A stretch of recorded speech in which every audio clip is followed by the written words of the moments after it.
하나님의 놀라운 은혜가 오늘 저와 여러분과 함께하길 기도드립니다. 하나님의 섭리와 하나님의 일하심은 우리가 미루어 짐작할 수 없습니다. 우리가 어떻게 하나님의 뜻을 다 이해하고 이래서 이러시군요 라고 하나님의 뜻을 우리가 깨달을 수 있습니까? 오직 우리는 하나님을 신뢰할 뿐임을 고백하길 원합니다.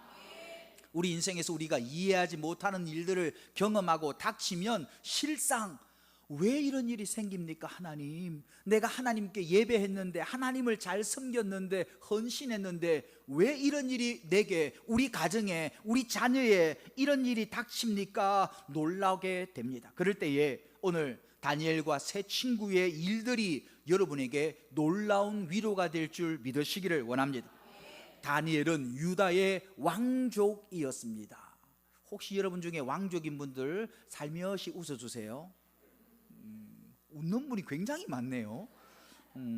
유다의 왕족 다니엘이었습니다. 젊고 총망받고 지혜롭고 똑똑했습니다. 신앙도 뛰어나 늘 하루에 3번씩 하나님께 예배하고 기도하던 사람이었습니다. 그런데 BC 605년 바벨론 왕 느부갓네살이 이스라엘을 침공했을 때에 유다의 많은 사람들을 포로로 끌고 가는데, 그때에 다니엘이 포로로 잡혀 끌려갑니다. 한 사람의 인생이 여러분 왕족으로 살다가 총명받던 리더로 살다가 다른 나라의 노예로 포로로 끌려간다는 것 얼마나 비참합니까?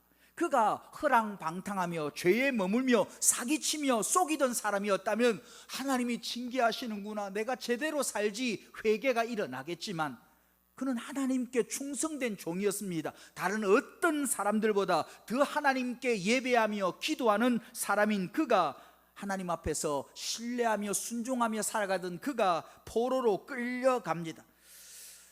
느부갓네살 왕이 이스라엘을 침공하여 3번이나 포로를 잡아가는데, 제일 먼저 끌려갈 때 다니엘과 세 친구가 끌려갑니다. 605년, BC 605년이라 말씀드렸습니다. 소설 속 이야기가 아니라 성경에 나타나는 그냥 그런 연극 속의 등장인물이 아니라 다니엘은 실제 삶을 산 우리와 동일한 현실의 사람이었는데, 그렇게 크나큰 문제와 아픔 속에 그가 직면하게 됩니다.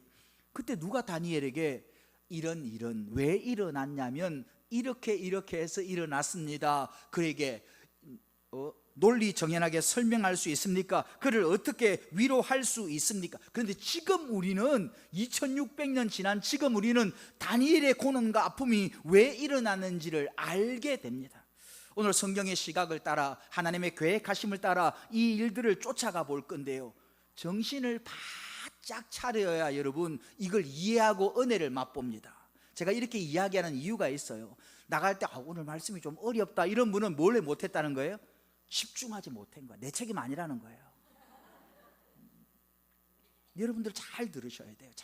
연속극 볼 때는 여러분, 제가 보면 연속극 볼 때 아주머니들 아들들이 떠들면 조용히 해. 지금 중요하단 말이야. 지금 대사가 뭐라 그러고 한 번 놓치면 꼭 남편한테 물어. 뭐라 그랬어 지금? 뭐라 그랬어? 그렇게 연속극에는 집중합니다. 그런데 설교 때는 자도 괜찮고 하품해도 괜찮고 딴짓해도 괜찮은 줄 알아요. 그게 독약인 줄 모르고 여러분 말씀에 집중하는 여러분 되기를 원합니다. 하나님이 선택하신 이스라엘 백성들이 완전히 타락했습니다. 많은 선지자들을 보내 주께로 돌아오라 하나님의 명하셨지만 그들이 거부합니다. 선지자들, 하나님이 보내신 사람들을 칼로 죽이고 돌로 죽이고 톱으로 켜서 죽입니다. 하나님의 성전, 거룩한 성전에 더러운 우상의 제단을 쌓고 그곳에서 몰렉이라는 어마무시한 우상을 섬깁니다. 몰렉을 섬길 때는 몰렉이라는 동으로 만든 그 우상, 팔을 내밀고 있는 그 우상을 불로 벌겋게 다룹니다. 그리고 그 우상이 벌겋게 달라졌을 때 그 펼쳐놓은 우상의 손 위에 자기의 아들, 딸을 올려 태워 죽이는 우상의 끔찍한 제사를 하나님이 선택하신 이스라엘 백성들이 행합니다. 불법이 자행되며 성경에 이스라엘의 거리마다 의로운 자의 피들이 흘러 넘쳤다 말씀합니다. 그래서 하나님이 이스라엘을 징벌하기로 결정하십니다. 열왕기하 21장에 이스라엘의 하나님 여호와가 말하노라, 내가 이제 예루살렘과 유다에 재앙을 내리리니 듣는 자마다 두 귀가 울리라. 사람이 그릇을 씻어 엎음같이 내가 예루살렘을 씻어 버릴지라. 그들이 원수의 손에 넘긴 적 원수의 노략거리와 급탈거리가 되리라. 하나님 말씀하십니다. 그리고 말씀대로 이스라엘을 징벌하려 하십니다. 얼마나 그들의 죄가 심각한지 예레미야를 보면 내가 이스라엘에 대하여 내 뜻을 용서하기를 지쳤다 말할 정도로 끊임없이 용서하셨는데 그들이 돌이키지 않습니다. 그래서 예레미야 15장에 내가 뜻을 돌이키기에 지쳤음이라. 하나님 말씀하실 만큼 그들이 심각한 죄에 빠집니다. 근데 하나님이 심판하시려고 하니까 문제가 일어납니다. 그게 뭐냐면 하나님을 섬기는 유일한 이스라엘 백성, 이스라엘들이 패망하면 우리의 죄 때문입니다 라고 생각하지 않고 하나님이라는 신이 능력이 없으니까 우리나라가 패망했다 이스라엘도 생각하고, 열방들도 이스라엘에 섬기는 하나님이 우리의 신보다 약하니까 저 나가 무너졌다라고 오해할까봐 하나님의 거룩한 이름이 망령되이 일컬음 받을까 하나님 염려하십니다. 여러분, 하나님의 성품 중에 하나가 하나님의 거룩하신 이름을 아끼는 겁니다. 십계명에도 너 하나님 여호와의 이름을 망령되이 이끌지 말라 말씀하십니다. 여러분, 이스라엘 백성들이 나중에 70년을 살고 포로된 백성들이 돌아옵니다. 고국 땅으로 돌아오는데 그들이 의로워서 그들이 이제 성화가 되어서 돌아오는 게 아니라 하나님의 거룩한 이름 때문에 그를 돌이킨다 말씀합니다. 이스라엘 족속아, 내가 이렇게 너희를 돌이키면 너희를 위함이 아니요 너희가 들어간 그 여러 나라에서 더럽혀진 나의 거룩한 이름 때문이라 말씀하십니다. 여러분, 이스라엘을 그냥 두자니 범죄가 하늘에 닿았고, 그리고 그들을 징벌하고 심판하자니 하나님이 힘이 없으시구나, 하나님의 거룩한 이름이 모욕당할까, 하나님 그 문제 속에 계십니다. 그래서 하나님 놀라운 새로운 일을 시작하십니다.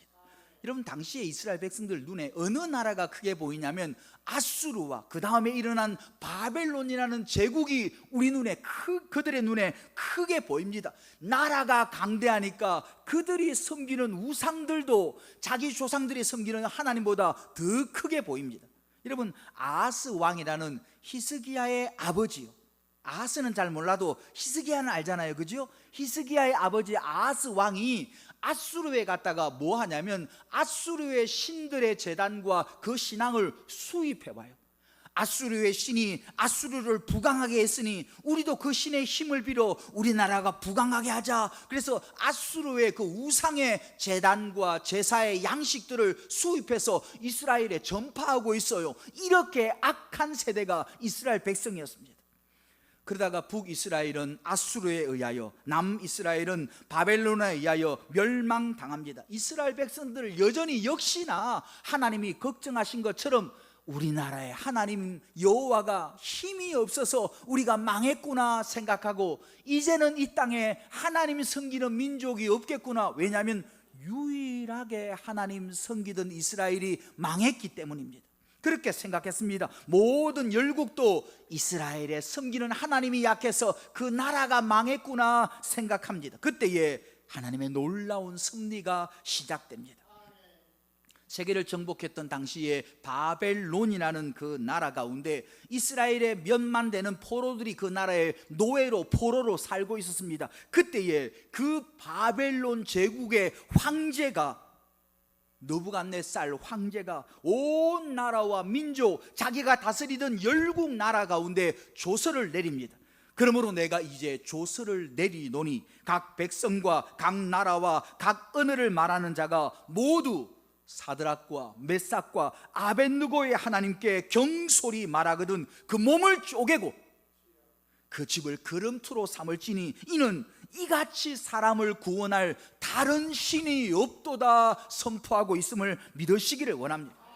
나라는 무너졌고 이스라엘 백성들은 포로가 되었는데 그 포로된 나라의 신을, 온 땅을 정복했던 바벨론의 황제가 경배하며 그와 같은 신이 없으시도다 높이고 있음을 여러분 믿으시기를 원합니다. 이때뿐 아니라 다니엘 2장에 보면 느부갓네살 황제가 꿈을 꿔요. 너무 무시무시한 꿈이라 이 꿈을 해석하기 위하여 모든 박사와 술객들을 다 불러 내가 어젯밤에 꾼 꿈을 해석하라 그래요. 그러자 그 술객과 박사들이 왕이시여 어제 어떤 꿈을 꾸었는지 종들에게 말하시면 그 꿈을 해석하겠습니다. 원래 그렇잖아요. 꿈을 들어야 해몽이 있지요, 그지요? 제가 해몽을 참 잘해요. 꿈꾼 거 있으면 좀 가지고 오세요. 대부분 이거예요. 회개하고 기도하고 주의 말씀을 따라 용서하고 사랑하라. 할렐루야. 조금 더 깊은 꿈은 네가 헌신해라, 네가 하나님의 일을 감당해라. 대부분 그거예요. 제가 꿈을 해석을 잘해요. 들고만 오세요.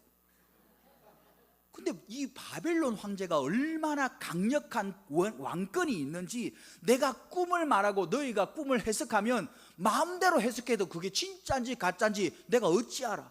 정확하게 해석하려면 내가 꿈을 안 말할 거야. 너희가 뭔 꿈 꿨는지, 내가 뭔 꿈 꿨는지 알아맞혀야 그 해석도 내가 믿겠다. 꿈은 안 말해, 그런데 해석은 말해줘, 이러는 거예요. 술객들이 왕이시여 어떤 왕이라도 그런 걸 물을 수는 없습니다. 사람이 어떻게 꿈도 보여주고 해석도 하겠습니까? 그건 신들이나 하는 거지 우리는 못합니다. 그래서 왕이 모든 술객과 박사를 죽이라 말합니다. 그때에 다니엘과 세 친구가 하나님께 기도했더니 하나님이 그 꿈, 느부갓네살이 꾼 꿈을 다니엘에게 그대로 보이시며 그 해석도 알려주십니다. 그래서 다니엘이 담대하게 느부갓네살 왕에게 갑니다. 그리고 그 꿈을 말합니다. 다니엘의 믿음이 얼마나 뛰어나요. 하나님이 꿈을 보이셔도 여러분 두렵잖아요. 보여준 꿈이 느부갓네살 꿈하고 다르면 어때요? 그리고 왕은 이런 꿈을 꿨습니다. 근데 느부갓네살 왕이 아닌데 이러면 끝이잖아요.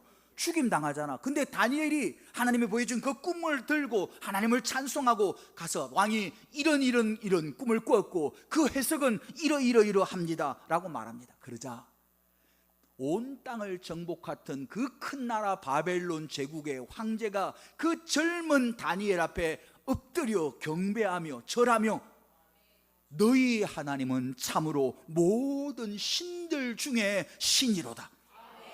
모든 왕의 주제시며 너에게 은밀한 것을 나타내셨으니 너희 하나님이 은밀한 것을 나타내시는 하나님인 줄 내가 알았도다. 조서를 내려 온 땅으로 하나님을 경배하게 함을 믿으시기를 원합니다. 느부갓네살뿐만 아니라 바벨론 뒤에 일어났던 메대의 황제 다리오라는 황제도 여러분 잘 아시는 대로 기도했다는 이유만으로 다니엘을 사자굴에 던져넣습니다. 그런데 밤새 사자가 다니엘을 물지 않고 다니엘을 모함했던 자들을 아침에 넣었더니 그들이 굴에 들어가기도 전에 사자가 움켜 그들의 뼈를 꺾는 걸 보고 하나님이 다니엘을 지켜주셨구나 깨닫게 됩니다. 그리고 이런 조서를 내립니다. 다리오 왕이 온 백성과 나라와 언어가 다른 모든 사람들에게 조서를 내려 이르되 내 카날 아래 있는 모든 사람들은 다 다니엘의 하나님 앞에 떨며 두려워할지니 그는 살아계신 하나님이시며 영원히 변치 않으시며 그 나라는 멸망하지 않고 그의 권세는 무궁하시며 그는 구원하기도 하시며 건져내시기도 하며 하늘과 땅에서도 이적을 베푸시는 하나님이라. 이방의 황제가 이렇게 고백하고 있음을 깨닫기를 원합니다. 그 뒤에 일어난 바사의 고레스도 하나님을 찬양하는 조서를 내립니다. 여러분, 황제가 그냥 몇몇 사람 식사 자리에서 야, 참 놀라운 일을 겪었다, 내가 끌고 온 포로가 섬기는 하나님이라는 신이 있는데 놀랍대, 힘이 있대, 친한 사람들이 모여 잡담하듯 한 이야기가 아닙니다. 황제가 국가에 조서를 내려 공식 문서에 기록하여 파발마를 통해 온 제국 곳곳에 공문서로 내려 보냈습니다. 여러분, 이것을 보고 가장 놀란 사람들이 이스라엘 백성들이었어요. 이스라엘 백성들, 자기 나라 조그마한 강원도만한 나라에 시달리다가 적군에 의하여 나라가 망해서 우리 하나님 능력이 요만하구나, 강원도만한 나라도 지키지 못하는 하나님이구나, 참 안타깝다 라고 고백하며 하나님에 대한 믿음이 점점 약해질 때에 그 제국의 한 복판에 자기들이 무시한 하나님을 그 황제 바벨론의 느부갓네살도 다리오 왕도 모든 고레스 황제도 하나님을 그 이방 황제들이 높이며 찬양하는 것을 보고 이스라엘 백성들이 깜짝 놀랍니다. 그 이후로 그들이 포로되어 돌아온 이후부터 지금까지 하나님을 배반하지 아니하는 민족 되었음을 믿으시기를 원합니다. 열왕기하 18장 보면 여러분 아시는 엘리야의 갈멜산 이야기, 여러분 갈멜산에서 불을 내려 바알이 하나님이냐 여호와가 하나님이냐, 하늘에서 제단에 불을 떨어져 불 제단을 태우는 그가 하나님이야. 구약 사람한테 하나님이란 말은 창조주 유일한 신을 말합니다. 그러니까 바알이 유일한 신 창조주 하나님이냐 여호와께서 창조주 하나님이냐를 엘리야 때에 대결해요. 그때의 신앙의 질문은 누가 하나님이냐 였습니다. 그런데 다니엘 이후에는 누가 하나님이냐를 묻지 않습니다. 창조주 하나님은 변함없는 하나님이시고 우리가 어떻게 그를 섬기느냐로 신앙의 문제가 바뀌었음을 여러분 깨닫기를 원합니다. 하나님이 이렇게 일하십니다. 다니엘이 왜 하나님을 잘 섬기는 다니엘이 포로되었습니까? 이방 나라의 노예로 끌려갑니까? 바벨론 제국 한복판에서 하나님의 거룩한 이름을 드러내기 위하여 믿음 좋은 다니엘을 바벨론으로 보내사 하나님의 능력의 통로가 되게 하셨음을 여러분 깨닫기를 원합니다. 여러분 누가 있어 하나님의 일하심을 알 수 있습니까? 누가 하나님의 모사가 되어, 하나님의 모사가 되었다는 말은 하나님을 가르치는 자가 되겠느냐 이 말입니다. 누가 하나님의 모사가 되어 누가 하나님께 어찌 일을 그리 하십니까 말할 자가 있습니까? 여러분 다니엘 4장에 보면 이런 말씀이 있습니다. 들어보셔요. 땅의 모든 사람들을 없는 것 같이 여기시며 하늘의 군대에서든지 땅의 사람에게든지 그는 자기 뜻대로 행하시나니 그의 손을 금하든지 혹은 이르기를 네가 무엇을 하느냐고 말할 자가 아무도 없도다 하나님을 찬양합니다. 근데 이게 다니엘의 고백이 아니라 느부갓네살의 고백이에요. 얼마나 하나님을 강력하게 경험했으면 하나님에게 누가 왜 그렇게 하십니까? 이럴 자가 어디 있느냐? 그의 뜻대로 모든 것을 행하시느니라 이방의 황제가 고백하고 있음을 깨닫기를 원합니다. 여러분 신앙은 하나님을 믿고 바라는 겁니다. 하나님 섬긴다는 것 얼마나 감사한 일인지, 참 하나님, 영원하신 하나님, 그 하나님이 어미하고 거룩하고 무시무시한 하나님이라도 우리가 섬겨야 할 터인데 우리를 위하여 아들 예수 그리스도를 내어주시며 우리를 위하여 스스로 십자가 지신 사랑의 하나님을 섬긴다는 것 얼마나 귀한 일임을 깨닫는 여러분 되길 원합니다. 복의 복을 받은 겁니다. 하나님의 자녀 된다는 것, 예수 그리스도 안에 있다는 것, 영원한 생명과 영원한 복을 누리는 사건임을 믿으시기를 원합니다. 신앙은 하나님을 믿고 바라는 겁니다. 그래서 하나님을 신뢰해야 됩니다. 내가 이해될 때에도 하나님 그래서 이런 일을 일으키셨군요 이해될 때에도 하나님을 신뢰해야 되지만 내가 이해할 수 없고 깨닫지 못할 그때에도 하나님을 신뢰하는 것, 이것이 진짜 신앙임을 믿으시기를 원합니다. 여러분 욥이라는 사람이 있습니다. 고난의 대명사지요. 그가 동방의 가장 부유한 자였다가 징계받음으로 그가 모든 것을 잃어버리고 10명의 자녀까지 잃어버립니다. 그런데 친구들이 와서 너 죄가 있는지 살펴보아야 돼, 너 삶을 돌이켜보아야 돼 라고 말할 때 그가 나는 의롭지만 고난받았다고 항변합니다. 그리고 자기가 얼마나 정당한지, 내가 얼마나 의로운지 두 가지만 행하지 않으시면 나 하나님과도 토론할 수 있어 라고 말합니다. 욥기 13장에 오직 내게 이 두 가지 일을 행하지 마옵소서. 그리하면 내가 주의 얼굴을 피하며 숨기지 아니하리니. 어떤 것 두 가지만 행하시면 하나님과 토론할 수 있다고 하느냐? 곧 주의 손을 내게 대지 마시며. 하나님 왜 이러십니까? 그럼 하나님이 번개로 펑 죽이지 말라는 거예요. 하나님의 능력으로 내게 손대지 마십시오. 인간 대 하나님 1대1로 한번 대담해 봅시다 이거예요. 그리고 두 번째, 주의 위엄으로 나를 두렵게 하지 마옵소서. 그리하시면 주님 부르시면 내가 대답하고 내가 말씀하면 주께서 내게 대답해 주십시오. 토론 좀 해보십시다 라고 말합니다. 그때에 하나님이 욥 가운데 임재하십니다. 그러면 욥이 우리 생각에 그토록 30몇 장까지 나는 의롭습니다, 하나님 왜 이렇게 했는지 나는 의롭습니다, 토론합시다, 그렇게 강변하던 욥이 하나님 임재 앞에 하나님 질문이 있습니다. 내가 의로웠는데 왜 이 고난을 내게 주십니까? 물을 것 같잖아요. 하나님을 경험했던 욥이 뭐라고 말하느냐? 무지한 말로 이치를 가리는 자가 누구니까?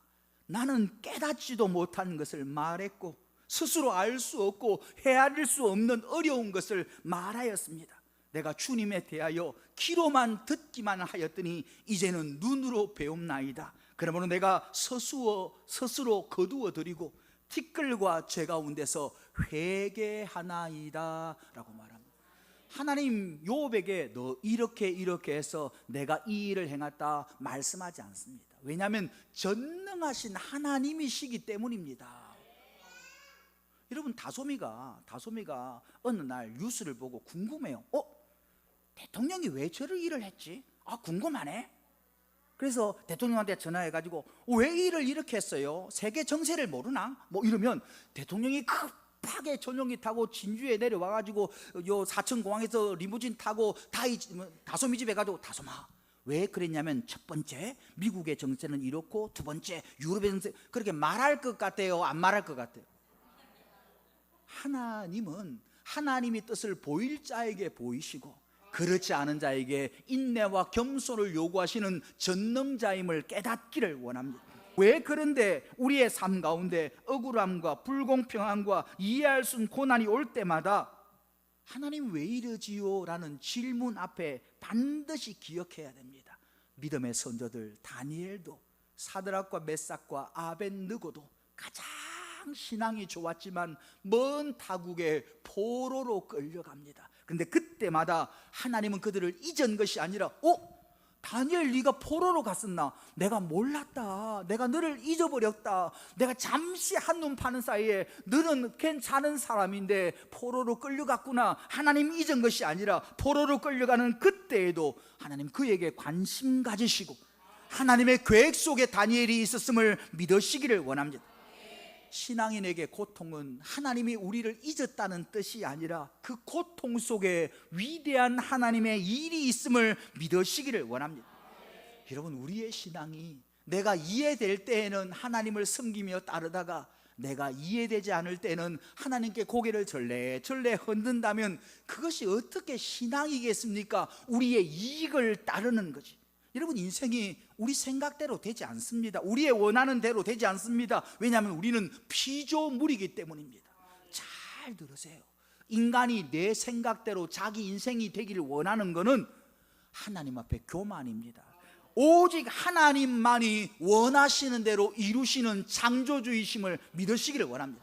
인생이 내 뜻대로 되기를 원하며 그대로 되지 않으면 짜증낸다는 것, 내가 하나님처럼 되기를 원하는 교만임을 여러분 깨닫기를 원합니다. 그래서 주기도문에도 뜻이 하늘에서 이루어진 것 같이 땅에서도 누워있듯이 하나님의 뜻이 이루어지기를 원한다 기도하고 있음을 깨닫기를 원합니다. 신약성경에 시행착오를 가장 많이 한 사람, 실수를 가장 많이 한 사람은 베드로 사도일 겁니다. 제가 이 얘기하면 천국에서 깜짝 놀랄 거예요. 베드로 사도는 때로는 여러분 주님을 원망하기도 하고 나를 오라소서, 그리고 바다 위를 걸어가다가 의심해서 물에 빠지기도 하고, 때로는 베드로가 여러분 예수님보다도 3-4살 나이가 많아서 예수님을 꾸짖은 적도 있어요. 주님 그리하지 마십시오. 그 일이 주께 이루어지지 않을, 참 우리 주님 부정적이네, 용기가 없네, 내가 지켜드릴 테니까 이러면서 주를 꾸짖은 적도 있고, 마지막 밤에는 주를 부인하고 외면하고 저주까지 했던 사도입니다. 베드로가 많은 시행착오를 겪고 노년 인생에 베드로 전서를 기록하며 우리에게 이렇게 말합니다. 그러므로 하나님의 능하신 손 아래서 겸손하라. 이해되지 않는 고난과 해결되지 않는 문제 가운데 하나님 없는 것 같은 아픔을 겪는 그때라도 겸손하라. 때가 되면 너희를 높이시리라. 너희 염려를 다 주께 맡기라. 그가 너희를 돌보심이라. 이 말에는 어떤 의미가 있느냐? 고난 당할 때 눈물 나며 가슴 아프며 산과 같은 태산과 같은 문제 앞에 두려움에 떨 그때에도 염려하지 마. 그때에도 하나님이 너희를 돌보고 계신다 말씀하고 있음을 믿으시기를 원합니다. 신앙인의 고난은 하나님이 우리를 외면한다는 뜻이 아니라 그때에도 하나님이 우리를 돌보고 계심을 믿으시기를 원합니다. 제가 위기와 문제 앞에서 제가 겪었던 가장 큰 문제는 우리 교회 1차 건축할 때 부도 나가지고 고발을 2개 당하고 법원에 가서 재판을 여러 번 겪을 그때예요. 그때마다 제가 어떻게 고난을 이겨냈느냐 하면, 물론 기도하고 하나님을 사랑한다 고백하고 예배했지요. 근데 그 가운데 하나님이 주신 영적인 지혜가 있는데, 믿음의 선조들을 바라봤습니다. 하나님, 내가 교회 건축 때문에 재판당하고 억울하지만 믿음의 선조들 중에 누가 이런 일을 겪지 않은 사람이 있습니까? 요셉은 이유 없이 형들에 의하여 팔려서 애굽에 그가 노예로 끌려갔고, 모세는 40년간 하나님의 일을 위해 일어섰다가 40년간 광야에서 양들 돌보는 세월을 보냈고, 욥은 도무지 알 수 없는 이유로 고난 가운데 10명의 자녀를 잃었고, 다윗은 10여 년이나 까닭 없이 광야와 동굴 속에 도망자로 살았습니다. 믿음의 사람 중에 누가 고난받지 않은 사람 어디 있습니까? 이 고백이 우리의 믿음을 지켜갑니다. 모든 믿음의 선배들은 그들도 고난당하고 그들도 아픔당하고 그들도 이해할 수 없는 상황 속에 있었지만 믿음을 지켰고, 하나님의 위대한 섭리를 찬양하는 믿음의 선조들이었음을 깨닫기를 원합니다.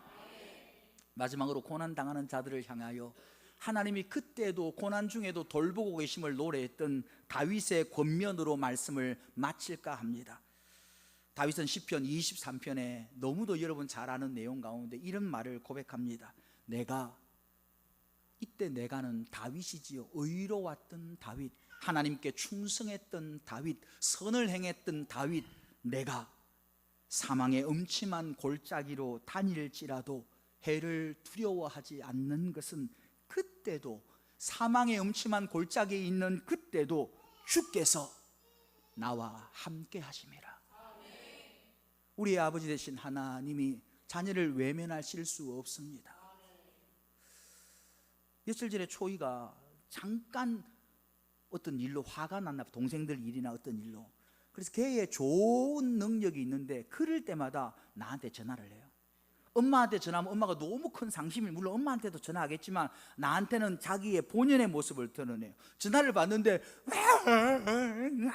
이걸 보면 안 되는데 우는 거예요. 막 엄청 울어요. 그래서 난 깜짝 놀래가지고 왜? 초이야 왜? 초이야 왜? 이랬더니 상둥이 말을 안 들어. 내가 기저귀 갈고 다 키웠는데, 지가 안 키웠어요. 다 키웠는데 말을 안 들어 아빠, 막 이러는 거예요. 그리고 전화를 끊었어요. 뭐 위로를 하고. 근데 제가 밤에 잠이 잘 안 와요. 드라마가 생각나서 잠이 안 올까요? 맛있는 걸 점심때 아껴 남기고 와서 그거 먹었어야 했는데 그래서 잠이 안 올까요? 오직 하나야. 내 큰딸이 우네.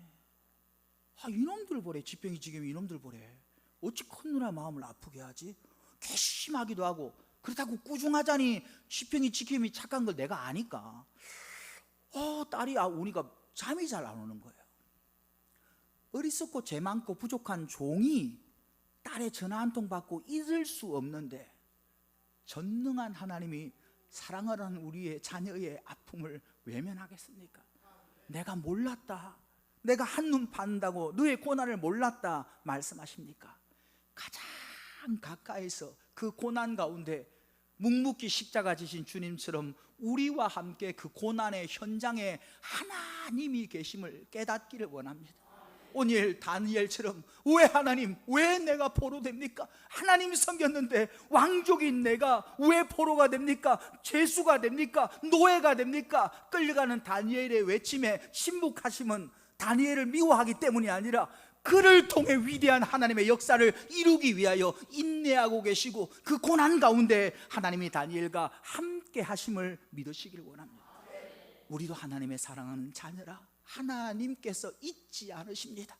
온 땅이 무너지고 계절이 멈춰지고 파도가 파도치는 것을 잊어버릴지라도 하나님은 결단코 우리를 잊지 아니하시는 전능한 하나님, 사랑의 하나님이심을 믿으시고, 이해되지 않는 고난 가운데서도 믿음의 선조들처럼 하나님을 신뢰하는 저와 여러분 되기를 기도드립니다.